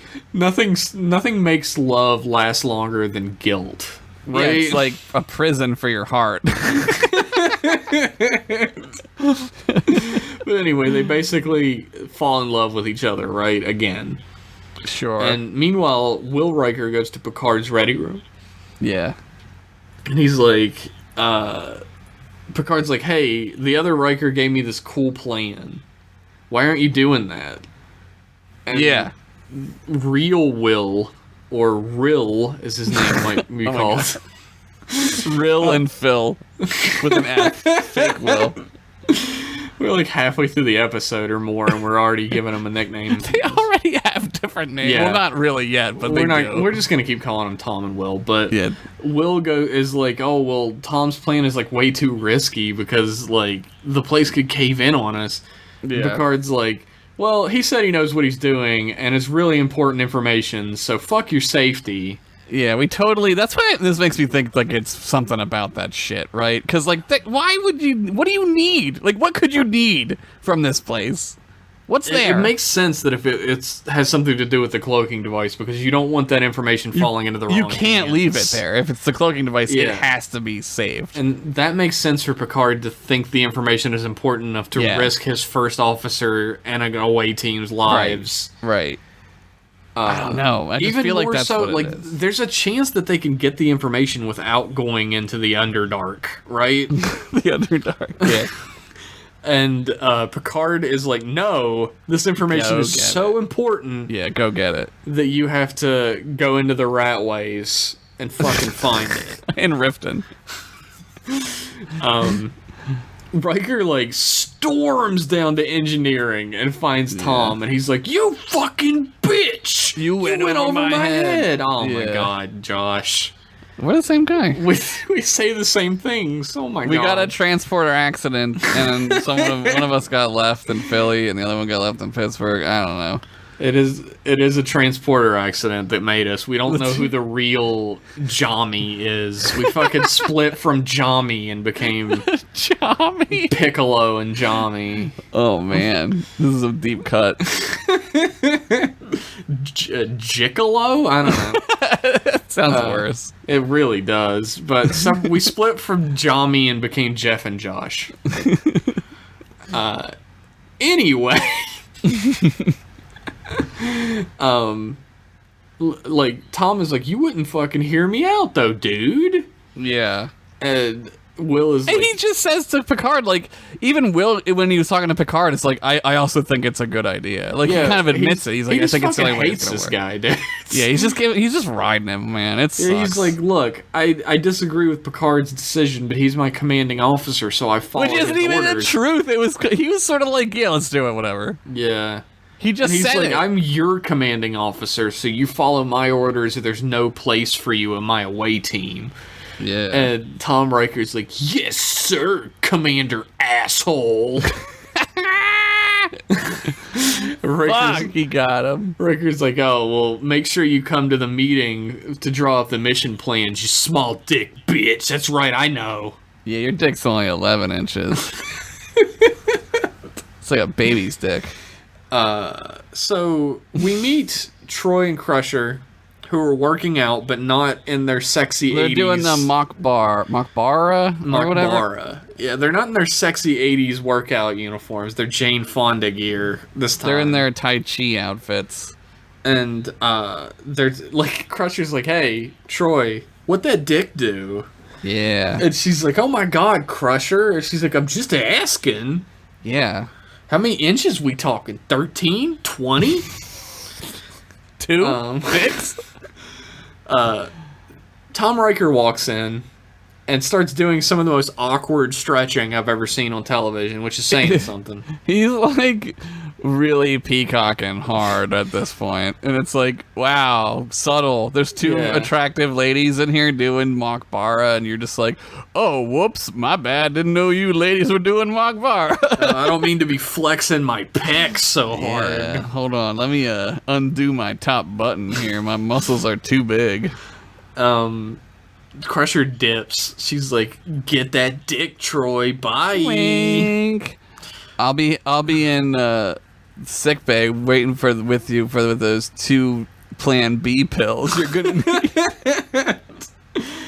There's that road trip when in the beginning of Road Trip he's having that nightmare about his girlfriend fucking somebody else at college, and she says, I'm gonna need to take 2 birth control pills. It's fucking great. Oh my god, I haven't thought of that movie. That movie that's like oh my god, like 2000, 2001? I think it was 2000. Yeah. Anyway, Riker does some dumb shit, and then they fucking mac hard. They start making out on the floor. They're just grinding all fucking like dry hump style. There's a great moment that says a lot from a sexual psychology standpoint. I'm sure Troy would back me up on this. Oh, okay. Where Troy is on top of him, macking on him hard, and he immediately rolls her over so he's on top. Yeah. immediately. He doesn't even give her like a second. He can't stand to be on the bottom. He's got to be the thruster, not the thrusty. Yeah. I mean, you've been on a planet for 8 years. You take what you can get, dude. Dude, you take whatever thrust you can get. This is rocket science. Yeah. Gravity and such. I don't know if this is supposed to imply that they fuck there on the Makbara chamber or not. Fuck. I think they, I mean, right? Like, it's TV rules, so they Yeah, right? it like fades out, and then the next day Troy is talking to like Will. She comes up to Will, and Will's like, "You don't have to ask my permission to be with him."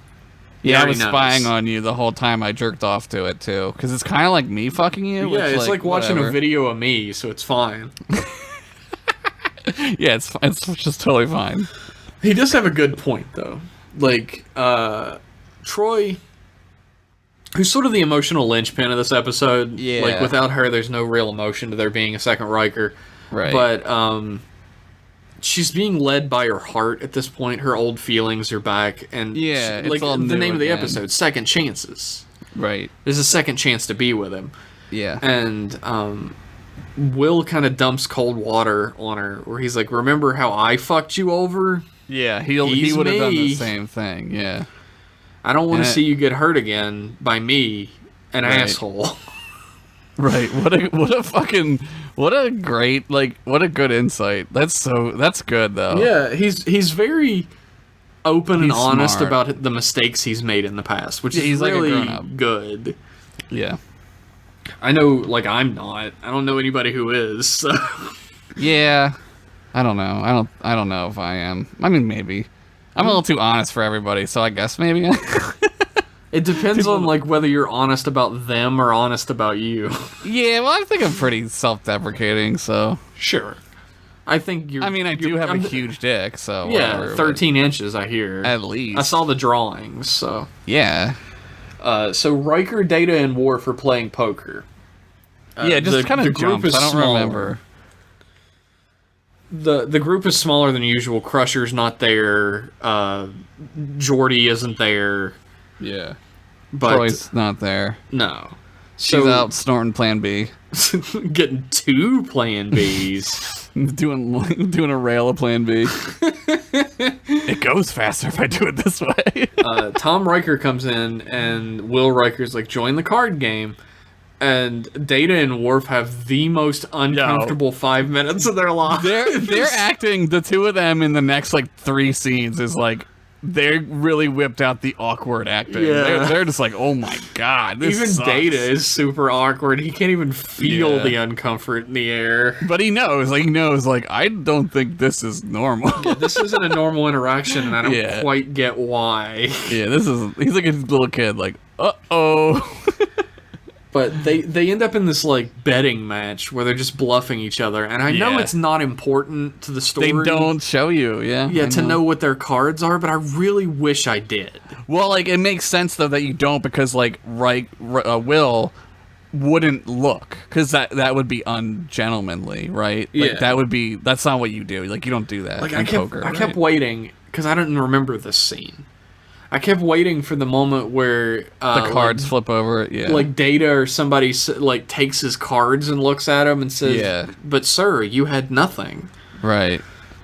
Or anything. I feel like that they but- do that a couple times later, or Yeah, before this, that, maybe. That would have like undermined the scene though, because you're not really supposed to know the hands they have. That's unimportant. Yeah. It's They're the just hands they've driving been the- dealt in life that's important. Yeah, it's the two of them in a car driving off a cliff, and they're both like, "You fucking steer the car." No, you fucking steer. Like that's what it is, right? And they're just ready to go off the cliff, dude. They're like, "We're going. Fuck this." But like Tom stands up, throws his cards down, and he says, "You always had the better hand anyway." Yeah, good line. And then Riker looks at his hands like, "Huh?"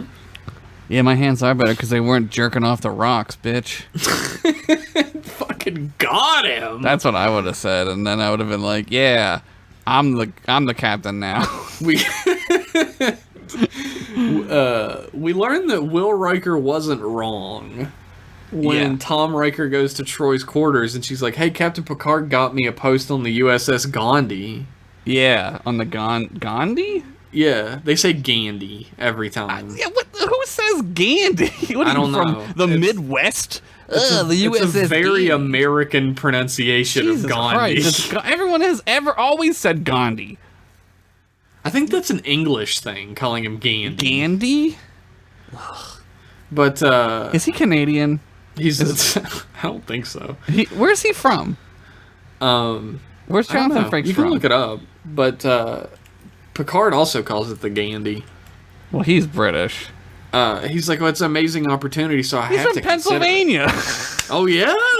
Belafonte, Pennsylvania. I don't know where that Damn.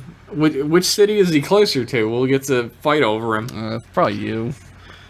He's Yeah, like, I gotta leave in a week. And Troy, like, this is the same exact situation she was in before. Yeah. It's the same fucking thing. And he's like, well, like, I'm not gonna leave you again. Like, you have to come with me. You, like, have to give up your post and come with me. Mm-hmm. And if this show was written today, Troy would have been like, are you fucking kidding me? Yeah. But this is written in, like, the early 90s. So she's like, well, I'll think about it. Maybe I'll give up my whole life I've worked for. Yeah, maybe I'll To just be with quit you. being myself. Yeah. And, she doesn't really know whether she wants to, like, put herself in a position where she can get ditched, and she also has no fucking career anymore. Yeah, that would suck. But he's like, I can't stay here while Will Riker is here cock blocking me every 5 seconds. It's like my dad is home and I just want to feel a titty. Go away, Dad. Go away. But she's gonna think about it. Go And mow the lawn. then they kiss, and like Troy has this moment where she kind of like she realizes the situation she's in. Yep. Like, this is the same shit. Yep. Meanwhile, the away team finally goes down to the planet. This is the third window. if Thank you remember. God. We need to get to this planet. Let's fucking do this thing already. This is the third window for transporting down and up. If they fuck up this time, they're stuck there for 8 years. Again. I'd be like, I'm not going back. Yeah, if I was Tom, I'd be like, no, fuck you. I'll, like, draw you a map or something. I'm not going back down there. Yeah, I guess, like, he doesn't want to be a coward, though, right? That's kind I of... would be a coward. Fuck that. Yeah, there's no way you get me back down there. But they're going to head down into the Underdark to find the computer core. And, like, the catwalk that they're walking across, this, like, fucking, like, abyss below them. Oh, it's super, like, a matte painting and shit. Yeah, It's it great. definitely is. But the catwalk breaks when Lieutenant Tom Riker walks across Yeah, it. so not Will walks first, and So and it's Will fine. weighs less, apparently. He's... Which, like, he shouldn't. No. He's the one... I guess he had read the same replicator, though, right? He talks about, like, not his replicator not working correctly. What does it make? Just, like, chicken nuggets? Oh my god, he should weigh way more then. I mean, that would be horrible. Like, you'd be like, oh, cool, chicken nuggets. But then you'd be like, I'm gonna fucking kill myself by eating another chicken nugget. There's also a weird moment of characterization here that I didn't particularly understand given his previous characterization. Mm-hmm. They walk in and Tom Riker is like, oh shit, there's radiation in here. We can't be in here. We have Yeah. to go. This is And where I then thought, Will, like, he like, was just turns it off. Yeah, this is where I was like trying to remember, like, I was like, I don't think he tricks him, but it feels like he's like tricking Will, right? Because he doesn't want to go. He's like, what are you waiting for? Like, Will's like, what are you waiting for? And he's like, sir, well, how do you want me to get over there, sir? Like, he's being a real smart ass, Yeah, he's right? being like a prick. Yeah. But like, this isn't being a prick. He's like, he's visibly like ashamed when Yeah. Will turns the thing off, and Will tells him next time don't give up so quickly. Right. That characterization came out of nowhere for me. Yeah, I think again, like, they're trying to hit that he's still young, and like, it doesn't work because they're obviously the same guy. I guess it's like right? an inexperienced thing. It's not like a Yeah. youth. He didn't have the same experience that Will did, so Right. he's still working on the same level of someone who was much younger. Right. I'm when I say young, I don't mean like Yeah. he's actually younger. I just Yeah. I mean yeah. But they have this other moment where he's about to let himself fall into the fucking abyss when it Yeah. falls out from under him. And Will is like, fucking climb, you Yeah. bitch ass bitch. Yeah, you little 11-inch baby dick, get up here. Yeah. He's like screaming at him and he's like, let me go. Let me go. Yeah, Tom climbs up and they save each other and they smile at each other and they kiss and it all seems like it's fine. Which is what they should have done, just like in that Futurama movie where the nudists make out with each other. But they fix it and they get the database and everything's fine. It's like there's a moment of anticlimax that's like intrinsic to Star Trek, I guess. Yeah, every now and then they're you're like, we got it, and then it cuts back to Data and Worf, and they're just typing, and then the lights come on, and Data's like, they've retrieved the information. Yeah. It just cuts to Data, and the Doogie Howser music is playing. And he's like writing, and he's like, Will and Tom made it out that day. It's like the end of Stand By Me. And just like the end of Stand By Me, everybody goes their separate directions when they go back to the ship. Data became president of androids. They leave Nirvala 4, and Troy's like, I'm not gonna go with you to the Gandhi. Yeah. I'm not ready to give up my life. And Will Riker comes in, and he's like, Tom, I got you this great gift since it belongs to both of us. Here's a nice trombone. Yep. And I'll just replicate another one. Tom's like, thanks for the trombone, bitch. My name's Thomas now. I'm gonna stick my dick in this just like I did to your girl, bitch. And Will's like, I always hated the name Thomas. Thomas is like, yeah, just like I hate you. And then he kisses Troy right in front of him and leaves. Yeah, he fucking dad dicks him. I don't know what that means, but it sounds real shows bad. His dominance. He just dominates him. And like he tells Will when he's leaving to take care of her, which is a very 90s thing. Yeah, take care of the lady. She needs take care it, of right? this woman who can't take care of herself. Yeah, she can't possibly ever make it out of this alive. Commander. She's the same rank as you. She's right. She can run the ship, but whatever. But that's the end. Thomas Riker flies away to a distinguished and happy career. Never to be seen again. And nothing ever goes week. wrong in his life again. He makes all the best decisions and nothing bad happens to him. So, at the end of the day, Josh, what'd you think about this episode? I mean, I always forget about it. Like, I honestly, there are parts I didn't remember. I was like, I don't remember this. Like, Oh, yeah. I just remember that he is there, and I remember that he gets transported. Like, that's all I remember about this one. The wild thing is, I feel the same way about the Tom Riker DS9 episode, yes, and that I don't remember specifics at all. Yeah, he steals the Defiant, and that's all I remember. Yeah, he tricks Kira. everybody. Kira is like, oh, Will Riker, I've heard so much about you and that 13-inch dick you got. Even on Bajor, they know what 13 inches is. and then she's like gonna totally do it with him, but then he steals the Defiant like a dum-dum. Yeah, he kind of blows it.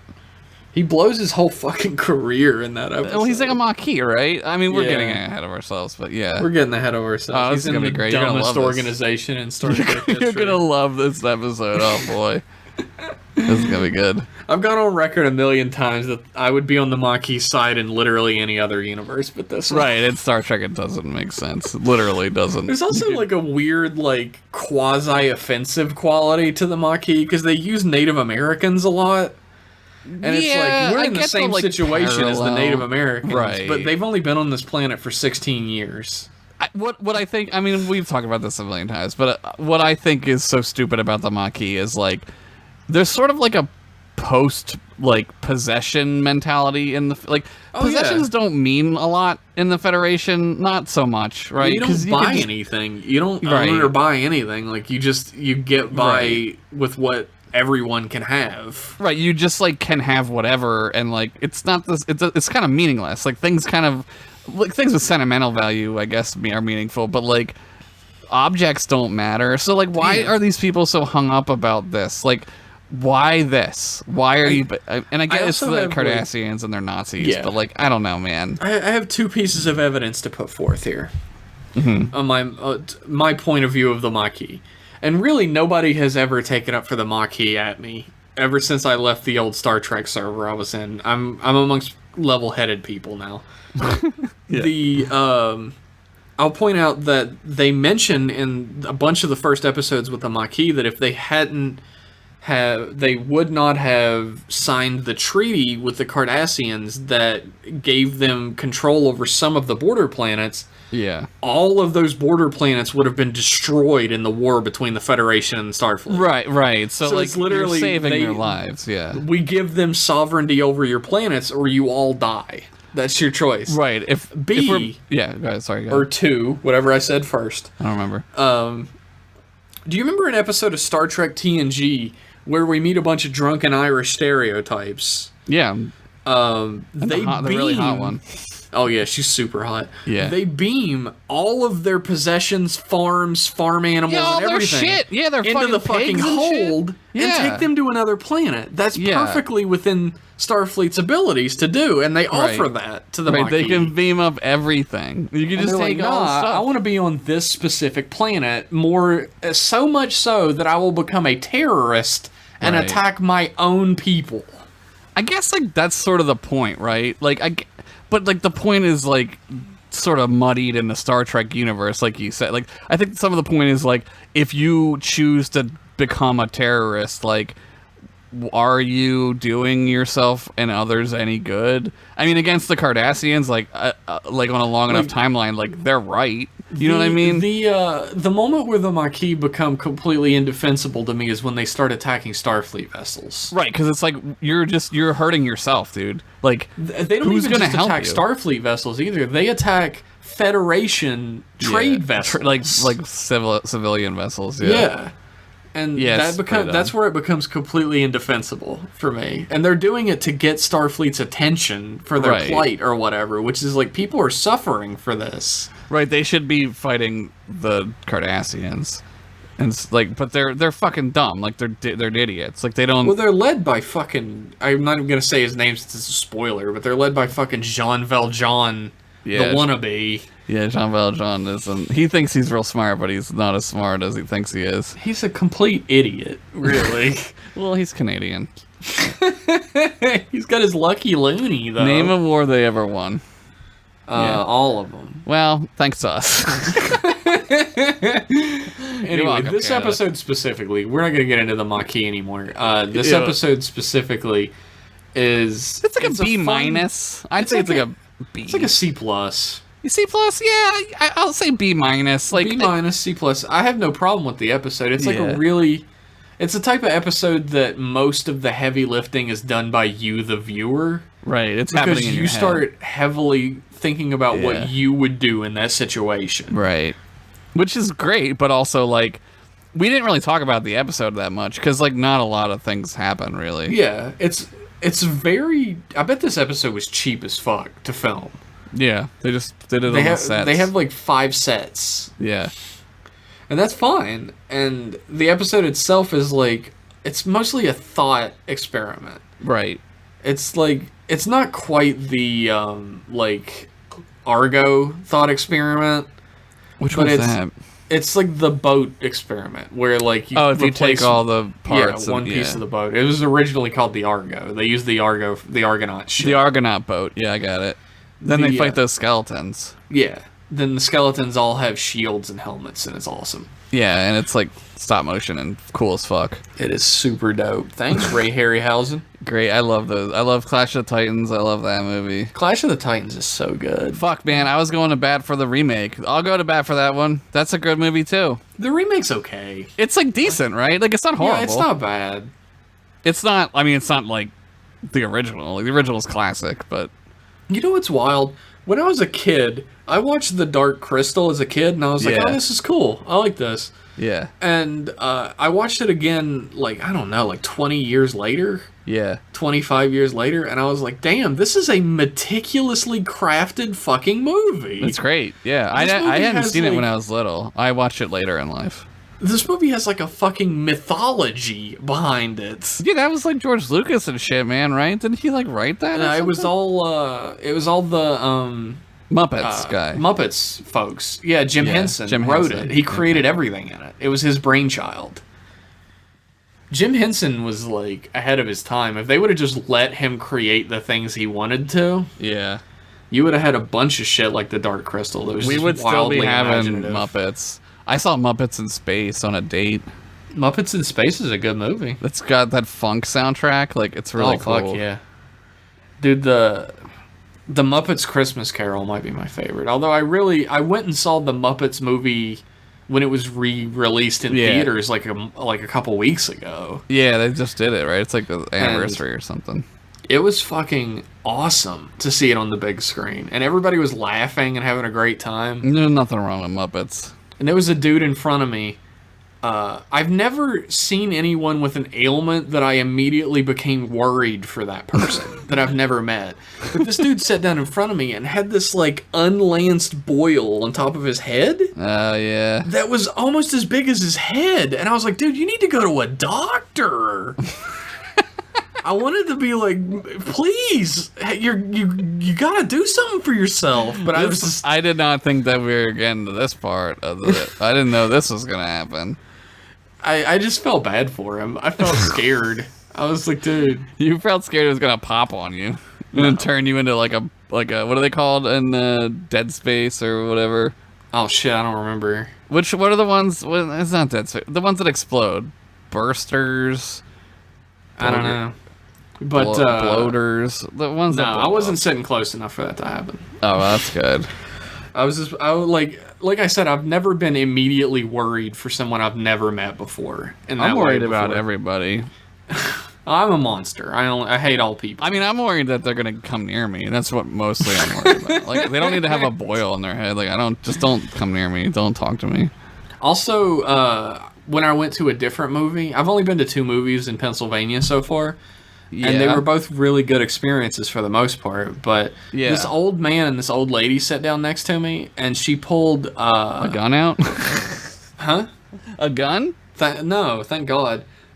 She pulled bread out and a butter knife. Ah, she was making snacks. And they made a tuna fish salad sandwiches and ate them in the theater. I could smell the tuna fish. That's a bold choice for a movie theater snack. Like, she pulled out a fucking jar of mayonnaise and opened it and put it on the sandwich. And I like leaned over to Crystal, my wife, and I'm like, are you seeing this shit? I mean, I like tuna fish sandwich not as much as the next person, but I'm not taking a tuna fish sandwich to the movie theater. My favorite part is they didn't take a tuna fish sandwich to the theater. They made it there.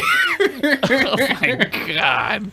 Oh, yeah. I was like, Pennsylvania's a different breed, baby. We're in a new land. You sneak in like candy. You sneak in a soda. That's what I've always done. Is like I bring my own candy and soda and shit. Yeah, chips, maybe. You bring in some chips. Yeah. You don't bring in a tuna fish sandwich. Tuna fish sandwich parts separated into. They put that shit together. That was great.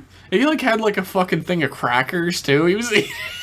God, people in Pennsylvania are fucking weird. We're fucking weirdos. That was cracking me up. I'm like, usually experiences in theaters make me mad, but I was mostly just laughing at that. My worst thing in the theater is when you get the guy who's like knows he's in the movie theater and he's putting on a show for everybody.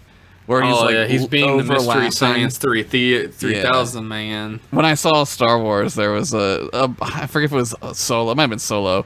When there's some part, and it was like a funny part or whatever, and he goes, ha ha ha ha ha, and he laughs like so fakely, and like everyone stopped laughing, and he's still laughing, and I'm like, yo. I find it's funniest. Yeah, he's the biggest fan, right? He thought it was the funniest. I hate people, man.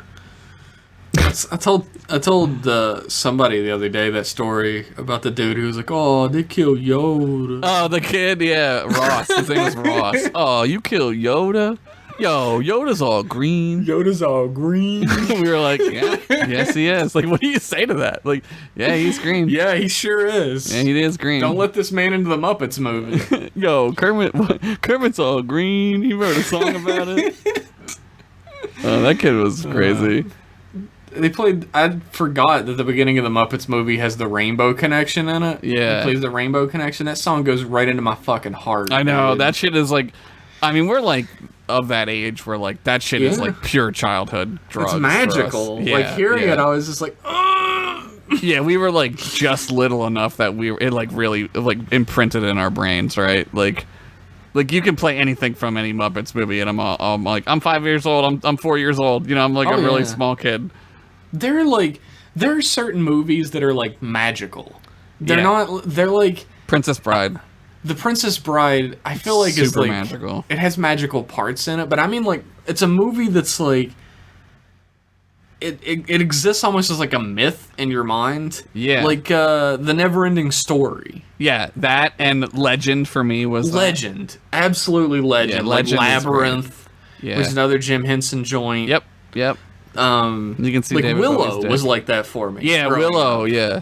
Willow is like they're fantasy movies that are more like fairy tales than they are like standard fantasy. Yeah, that's kind of like the Henson model, right? Was this is like a fairy tale, and and obviously George Lucas did Willow, and that's very much like Star Warsy, but like if little people were the heroes, right? Like Willow holds up to. Oh, Willow's great. No, Willow. Like rules. I saw Willow.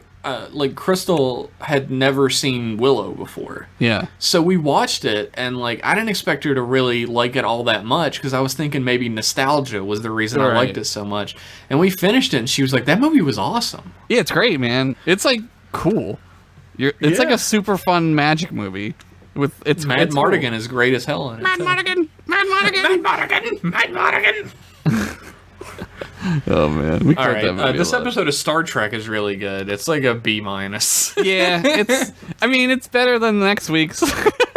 Yeah, next week. This is the first time we're doing the beginning of a character and the end of the character back to back like this. We're doing a storyline. This is listed on the Memory Alpha as part 1 of the Tom Riker saga. Yeah, part 2 isn't very good. No, part 2 sucks. It's season? Not even the same character. It really is just an evil clone of Will Riker. Yeah, they just make him stupid. Like, they just make him a fucking idiot. It's season 3, episode 2? That's not right. Is that not right? Is that right? That's gotta be right. No, I think it is right. Like, I can just look that up real quick. It feels like it's a season 2 episode. It feels like maybe season 1 even. It does feel like season 1. I mean, they have the Defiance. It's been established at that point, right? That, like, all the characters are established very heavily, and, fucking... I don't even know the name of the episode. Shit. What? Of what episode? The episode of Deep Space Nine that he's in. It's called Defiant. Defiant. Of course it is. Of course. And it means that he's also defiant. It's a double meaning. He's defying your expectations. He's defying the Federation. He's defying everything he ever stood for, really. Yeah, season 3, episode 9. Oh, 9? Yeah. Why did I read 2? It says 2 on our little thing. Yeah, it's wrong on the thing because I'm stupid, probably. I would have been so confused. Sorry, everybody. I'd have been like, can't watch it. I can't find it. It's several numbers away. What the fuck? I'm not scrolling ahead. Fuck this. I don't know. Like, the thing is, like, I use multiple websites by accident because I just click whatever's at the top of Google when I Google shit. And they all have different numbers on them. Yeah, well, the production numbers are fucked up. Whatever. Fuck it. F- for the production numbers. You know what? We love doing this show, M-Class Podcast, and we love all you guys for listening to it. Yeah. We also do a show called M-Class Email, which you can be a part of and have your emails read on the air by me and reacted to by Josh. Yeah. if you send in your nice email to mclassemail@gmail.com, all singular. You could also follow us on Twitter. No, never. There's never been an S in there. Nope. You can follow us on Twitter at mclasspodcast. And honestly, if you really love us, if you really love what we do, and you want to support what we do and make sure that we eat right and get enough sleep in a house. Yeah. And we're able to pay our bills and live in order to do this podcast. And it's one of the main sources of our income over at patreon.com/mclasspodcast. Yeah. Whereas for as low as $1 a month, you gain access to wallpapers of every piece of art for the show, access to a Discord that is hopping 24/7 with Star Trek fans willing to discuss. That Discord is off the chain, man. It never sleeps. That's the thing is, like, every Discord for every show that I've been a part of or has been started, every, like, internet thing, eventually, like, quiets down and dies. Yeah. Or gets, like, real slow. This just keeps getting faster and faster and full of more people, but it's a small community. Yeah, it's so you get there. to know everybody, and they're all, like, really welcoming and friendly. Yeah, everyone's pretty cool. Which is weird. I keep waiting for, like, the shitty fans to come in, who are just, like, assholes, but it's never happened. I think that's me when I get on. I get on, I'm like, what the fuck are you nerds talking about in here? They have screen caps of me coming in saying, "What in the flying fuck are you people doing?" And they just post it every time I feel like we're like the parents and there's a sleepover going on, and we're like, go to sleep. It's got to the point where, like, they're their own thing. They're, like, their own community, and we come in, and they're like, who are these guys? We're just extraneous at this point. Like, it doesn't matter. That's fine. I'm fine with that. Jeef and Josh? Who are these people? Who are these guys? No, but it's super fun. Like, there are rooms that you could talk about Star Trek to the wee hours. You could talk about video games, movies. Music. Fantasy. There's a bunch of music getting thrown up every now and then. Oh, yeah, there's a ton of music conversation. Everybody has a great time. They're all great people. For as low as $1 a month at patreon.com/mclasspodcast, you can be a part of the coolest community on the internet. And I'm not just saying that because they don't have much to do with me, so fuck them. They're still really cool, though. For $5 a month, you get access to podcasts that we do other than this one. You get M-Class email a week early, which is pretty darn cool. You get to listen to that, like, right now. Like, right, you could just stop this and play that one. Yeah, next week's M-Class appears through a time portal in your inbox. Yeah. It's pretty dope. Fuck. But there's also a fun show we do called Jeff and Josh Shoot the Shit, where most recently we discussed Star Trek Picard and our hopes and our fears and more of our fears. Mostly our fears. A lot of fears, but we discussed our thoughts on it and what would be good to do with the series and what they probably will do with the series. Yeah, I think we're 100% right. I think everything we say is correct. Well, you say that, but as it turned out, apparently during my, like, I guess it was during email, my, like, long screed about, like, what the last Star Wars movie is going to be about, I apparently mentioned Dark Ray. Yeah, and that's what happens. And that's a real thing that's happening. There's also Tactical 3PO with the red eyes. I talk about that on the Continue cast, the one we just did. Dude. I was like, yeah, you know that he's going to go into, like, tactical mode, right? Dude, fucking next stop Andros. I'm telling you. Oh, Andros. Andros! Uncle Andros! God, I love that game, though. It's so fucking good. Anyway, become a patron today. It helps support us. We'd really appreciate it. And you know what? Thank you all for listening, and we'll be back in 1 week's time with more M-Class goodness. Bye-bye. Good luck. Good luck.